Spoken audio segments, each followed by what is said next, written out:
दोस्तों राधे राधे। दोस्तों बैगन की खेती हम करते हैं और बड़ा ही सरल, बड़ा ही आसान तरीका है कि हम बैगन की खेती कैसे करें, कैसे रोपाई करें और कैसे हम अपने घर में या कि हम गमला में लगाते हैं या ज़मीन में लगाते हैं या खेत में लगाते हैं, तो हम बैगन का पौधा कैसे लगाएं, तो मैं आपको सारी जानकारी दूंगी। ये देखिए दोस्तों, मैंने ये बैगन के पौधे जो हैं इसमें डिस्पोजल में मैंने डाला था। और ये बैगन के पौधे यदि आप खेत में लगाते हैं तो आपको बड़े एक बेड के आकार का ऊंचा मचान जैसे थोड़ा सा 2 फीट 3 फीट बनाना होगा, क्योंकि पानी में ख़राब ना हो।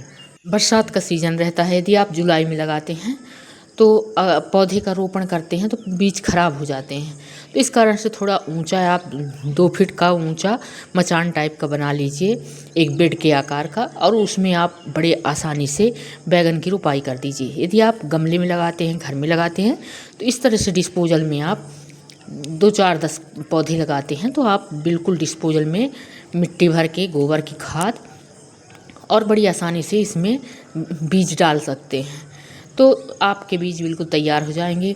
दोस्तों, हमें बैगन की खेती के लिए सबसे पहले खेत को अच्छी तरह से तैयार करना होता है। यदि हम नर्सरी उसमें लगाते हैं आपके ग्रो बैग में, तो उसे भी मिट्टी को अच्छी तरह से तैयार करना पड़ता है, और यदि हम खेत में लगाते हैं तो वहाँ भी हमें तैयारी करनी पड़ती है। तो हम बीज कैसे बोते हैं और पौधों का खेत में रोपाई कैसे करें, नियमित रूप से सिंचाई भी करें, तो पौधे, क्योंकि बैगन का पौधा पानी बहुत लेता है, इसे पानी की बहुत ज़रूरत रहती है, तो और खरपतवार भी इसके निकालना पड़ता है। तो दोस्तों, पहले तो हम बात करते हैं खेत की तैयारी।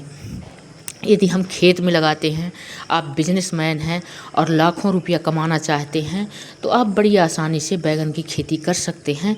तो बैगन की खेती के लिए अच्छी जल निकासी होनी चाहिए, जल निकासी वाली उपजाऊ मिट्टी होनी चाहिए, वो सबसे उपयुक्त रहती है कि आपके पौधे बिल्कुल बहुत स्वस्थ रहेंगे, बहुत ही अच्छे रहेंगे और बहुत ही अच्छे फल लगेंगे। दूसरा है खेत को 2 से 3 बार जुताई करते हैं यदि आप खेत में लगाते हैं। यदि आप ग्रो बैग में लगाते हैं तो उसमें तो आप ऐसे ही गुड़ाई कर सकते हैं। यदि आप 2-4-10 पौधे लगाते हैं अपने गार्डन में, तो उसमें भी आपको गुड़ाई करनी है, जिससे कि मिट्टी भुरभुरी हो जाए। तो अच्छी भुरभुरी मिट्टी आप बना लीजिए, चाहे आप ग्रो बैग में लगाएं, चाहे आप खेत में लगाएं। तो भुरभुरी मिट्टी रहेगी तो उससे पौधा आपका बहुत ही स्वस्थ और बहुत ही अच्छा रहेगा। दोस्तों, इसमें हम सबसे पहला रहता है जुताई।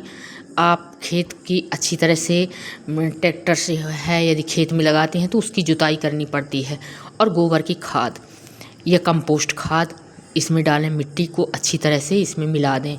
यदि आप ग्रो बैग में लगाएं या कि आप खेत में लगाएं, कहीं भी आप लगाते हैं, लेकिन इसमें गोबर की खाद को अच्छी तरह से आप मिला सकते हैं।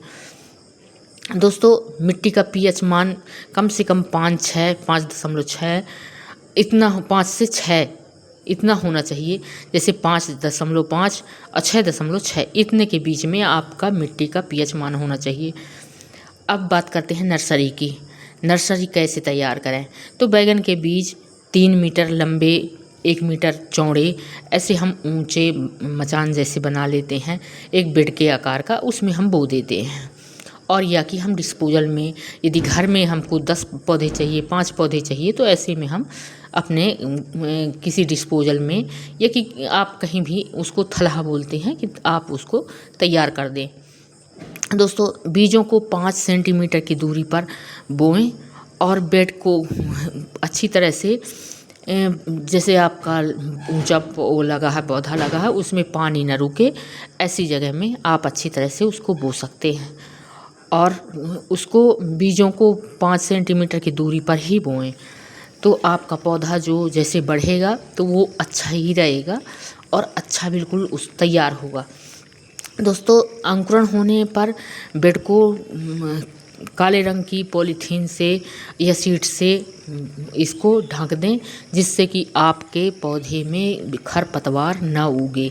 खरपतवार बहुत ज़्यादा उगते हैं, तो ऐसे आप ढक सकते हैं, तो ऐसे में आपके खरपतवार नहीं उगेंगे। आप यदि आप खरपतवार ढक के और उगाना चाहते हैं तो आपके बिल्कुल खरपतवार आपके नहीं रहेंगे, या नहीं फिर आपको निकालना पड़ेगा, उसमें आपको खुद गुड़ाई करनी पड़ेगी और देखना पड़ेगा। दोस्तों, रोपाई में पौधे को शाम के समय खेत में रोपाई करें। जब शाम का समय हो, पौधे के बीज 60 सेंटीमीटर के दूरी पर लगाएं, थोड़ी, क्योंकि पौधा इसका बड़ा होता है और पौधा फल भी जब तक थोड़ी सी दूरी रहेगी तब ये फल देगा और ये इसको फैलने का बिल्कुल अच्छी तरह से समय मिलेगा। दोस्तों, इसकी कटिंग भी बहुत ज़रूरी है। हम कटिंग समय समय पर इसकी करती रहें, जिससे कि ये बिल्कुल अच्छी तरह से चारों तरफ इसका फैल जाए और कई ब्रांचें, इसमें बहुत सारी ब्रांचें निकलें, तो हमारा पौधा बिल्कुल घना और अच्छा पौधा होगा। दोस्तों, सिंचाई का और निदाई भी हमें ज़रूरी रहती है। दोस्तों, आप यदि नए हैं तो वीडियो को सब्सक्राइब ज़रूर करें, वीडियो को लाइक करें, कमेंट करें, शेयर करें और आप बताएं कि आप कैसे अपने घर में बैगन लगाते हैं। बैगन तो बिल्कुल खाते होंगे, क्योंकि बैगन सभी को पसंद रहता है, तो आप बैगन भी खाते होंगे। तो आप ज़रूर बताएं कि आप कैसे बोते हैं और कैसे लगाते हैं। दोस्तों, बेल आइकन को बिल्कुल अवश्य दबा दें, जिससे कि मेरी वीडियो आप तक बिल्कुल बड़ी आसानी से पहुंच जाए। तो हम बात करते हैं अब कीट नियंत्रण की। इसमें कीट कितने प्रकार के कीट लगते हैं और हम क्या करें कीट के लिए। तो बैगन की फसल में लगने वाले कीटों का और रोगों कितने प्रकार के इसमें कीड़े लग जाते हैं और इसका बचाव हम कैसे करें। तो हमें समय समय पर इसमें कीटनाशक, फफूंदनाशक का प्रयोग करना चाहिए। इसमें इल्लियाँ लगती हैं, इसमें कई प्रकार की बीमारियां लगती हैं और हमारा पौधा ख़राब हो जाता है।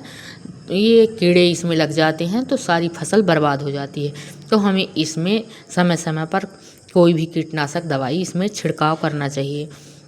यदि आप घर में लगाए हैं तो बड़ी आसानी से आप नीम ऑयल है, नीम का पत्ती है और कोई भी कीटनाशक आप अपने घर में बड़ी आसानी से बना के और बहुत अच्छे से आप छिड़काव कर सकते हैं। अब बात आती है इसकी, हम फसल जब हमारी तैयार होती है तो हम कैसे इसमें से फसल लें। दोस्तों, यह 100 दिन से 120 दिनों में बिल्कुल फल हमारे तैयार हो जाते हैं और बिल्कुल अच्छे सुंदर फल, चमकदार और अच्छे बड़े ऐसे हमारे बैगन तैयार होते हैं, जिससे कि हम बड़ी आसानी से अपना बैगन ले सकते हैं और खा सकते हैं। दोस्तों, इसमें सबसे ज़्यादा तना छेदक कीड़ा लगता है, जो बिल्कुल सफ़ेद मक्खी जैसे कीड़ा होता है और इनसे हमारे पौधे को उचित जो कीटनाशक का प्रयोग करें तो ये हम इनसे बचाव कर सकते हैं। इसमें सूखा रोग भी कई प्रकार के लगते हैं, जैसे बीमारियां बहुत सारी। इसमें बचाव के लिए हम इसमें राख भी का धुरकाव भी करते हैं। राख इसके लिए बहुत ही अच्छी चीज़ है, आप इसमें राख का भी धुरकाव करिए। अपने घर में बड़ी आसानी से आप बिल्कुल